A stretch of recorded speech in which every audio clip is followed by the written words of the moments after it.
Good morning বন্ধুরা, সবাই কেমন আছো? অনেক দিন পরে তোমাদের সাথে কথা বলতে আসলাম, দেখা করতে আসলাম, গল্প করতে এসেছি। তো আজকে কি গল্প করব বলো তো? আমি বিট কিভাবে রান্না করছি, কিভাবে খাবো, বিটের রসটা কিভাবে খাবো সেটা তোমাদের সাথে শেয়ার করব। আর এটা দেখানো কেন জানো তো? এখন কিন্তু বিটের সিজন, আর এই সময় কিন্তু যত রক্ত স্টোর করে রাখতে হবে, যাদের কি না একদম রক্তর অভাব। মানে যেমনি আমার যখন ডাক্তার দেখানো হয়েছিল 5 লেভেল ছিল হিমোগ্লোবিন। তো তখন ডাক্তার বলেছিল ইমিডিয়েটলি হাসপাতালে ভর্তি, এবং লিখেও দিয়েছিল যে এক্ষুনি হাসপাতালে ভর্তি হবে, নাহলে কিন্তু আমার 3 মাসও আয়ু নেই। আমার ছেলেকে বলে দিয়েছিল বেশি দিন কিন্তু তোমার মা আর বাঁচবে না। তো সেই ক্ষেত্রে দাঁড়িয়ে আমি তখন বলেছিলাম যে ডাক্তারবাবু, আমি রক্ত নেবো না, আমি যদি খেয়ে রক্ত করি তা কেমন হয়, তবে কি আমি পারবো?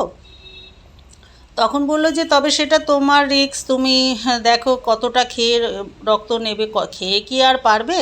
তা আমি বললাম হ্যাঁ, খেয়েই পারবো।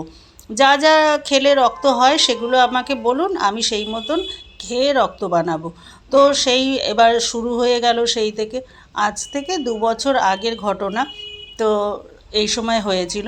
তো সেই থেকে আমি নিজেও ফলো করে দেখছি, যখনই একটুখানি ভাবি যে না আমার শরীরটা খারাপ লাগছে, একটু ব্লাড কম লাগছে, তো তখন আমি বুঝতে পারি তখন কেমন হয় বলো তো? একদম হাত পাগুলো এত ফেটে যায়, পায়ের পাতা গোড়ালি পুরো মানে ফেটে ফেটে যায়। তারপরে হাতের চামড়া খড়খড়ে হয়ে যায়, গাটা সাদা সাদা ভাব হয়ে যায়।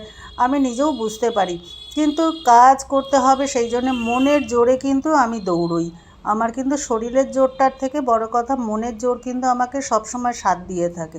তো ওই যবে থেকে এরকম হয়েছে তবে থেকে আমি কি করি, এই বিটটা তো বিশেষ করে খাই, বিট, লাল শাক আর বেদানা টেদানা অত দাম দিয়ে আমরা গরিব মানুষ, বিক্রি মানুষ কোথায় পাবো বলো?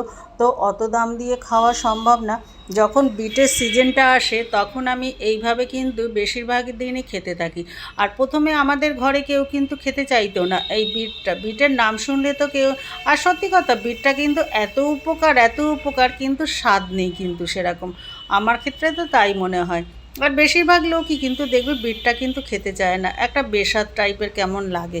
তো চলো, এখন যে যাভাবে খাও, জানি না কে কেমনভাবে খাও। আর বিশেষ করে মহিলাদের জন্য বলছি, মহিলাদের কিন্তু এই হিমোগ্লোবিনটা অনেকটাই কম হয়ে যায়।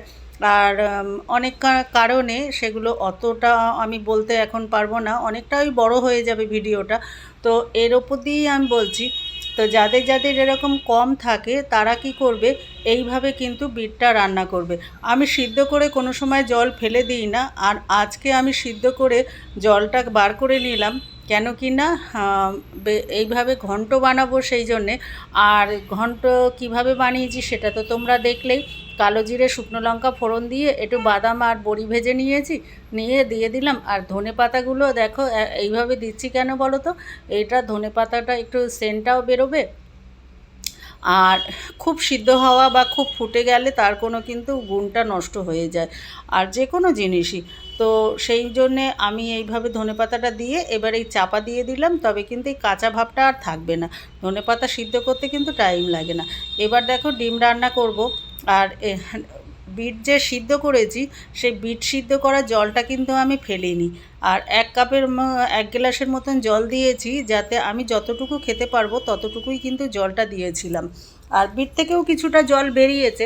তবে এই বিটের জল আমি ফার্স্ট টাইম খাবো আজকে, আমি এর আগে কখনো খাইনি। রান্না করে খেয়েছি, তরকারির সঙ্গে বিট দিয়ে খেয়েছি, কিন্তু বিটের জলটা সিদ্ধ করে কিন্তু এইভাবে আমি কোনো দিন খাইনি। তো আজকে দেখবো কেমন লাগে খেতে। তা যতক্ষণে যে বিটের জলটা ঠান্ডা হবে ততক্ষণে আমি ডিমটা রান্না করে নিচ্ছি। আর ডিম রান্নাও দেখো অলরেডি কিন্তু অনেকটাই টাইম হয়ে গেছে, দেরি হয়ে যাচ্ছে, তাড়াতাড়ি দোকানে যাব। তোমরাও জানো যে আমি একটা কাজের মধ্যে যুক্ত থাকি, যার জন্যে কিন্তু ঠিক মতন আমি ভিডিও ছাড়তে পারি না। আর দেখো এদিকে আমি আটা মাখছি, একজনকে বললাম একটু নেড়ে দে তো, কেমন টেরা হাতে নাড়ছে। তো দেখো ডিমের ঝোল কিন্তু হয়ে গেছে, এবার নামিয়ে নেবো। মানে কত তাড়াতাড়ি করে করতে হয়, মানে আমার থেকে যদি কেউ শিখতে পারো। তো এবার নামিয়ে বিটের জলটা এবার খেয়ে নেবো। আর এখন যদি না খাই, ফেলে রেখে গেলে ওই সারাদিন আসতে পারবো কি না পারবো, খেতে পারবো কি কোনো ঠিক নেই। ওই জন্যে একেবারে সকালের যা কাজ যতটা সারার সেরে কিন্তু খেয়ে চলে যাই আমি। তো বিটের জলটা নিয়ে নিয়েছি দেখো। এবার কত সুন্দর কালার হয়েছে সেটা দেখো একবার। তো রক্ত হবে না মানে বাপ বাপ বলে রক্ত হবে। আবার দেখো 1 গ্লাসের মতন হয়ে গেছে। এবার কিন্তু আমি ঢকঢক করে খেয়ে নেবো। তো যাদের যাদের কিন্তু ব্লাড প্রবলেম আছে তারা কিন্তু এইভাবে খেতেই পারো। তো আশা করি উপকার হবে। আমি যখনই এরকম 2-1 দিন খাই না, সপ্তাহে অন্তত 2 দিন খাওয়ার চেষ্টা করবে, দেখবে অনেকটা উপকার পাবে। আর বিটের রসটা কিন্তু খুব খারাপ লাগলো না, বেশ একটু মিষ্টি মিষ্টি ভাব আছে আর খুব ঘনও হয়েছে কিন্তু। তো তোমাদের কেমন লাগলো তোমরা কিন্তু অবশ্যই জানাবে। আর যাদের হিমোগ্লোবিন কম আছে আমার মতন, আমার কিন্তু 5 লেভেল, তবুও কিন্তু চলছি এই জন্যেই, এই শক্তিতেই। চলো আবার দেখা হবে, টাটা।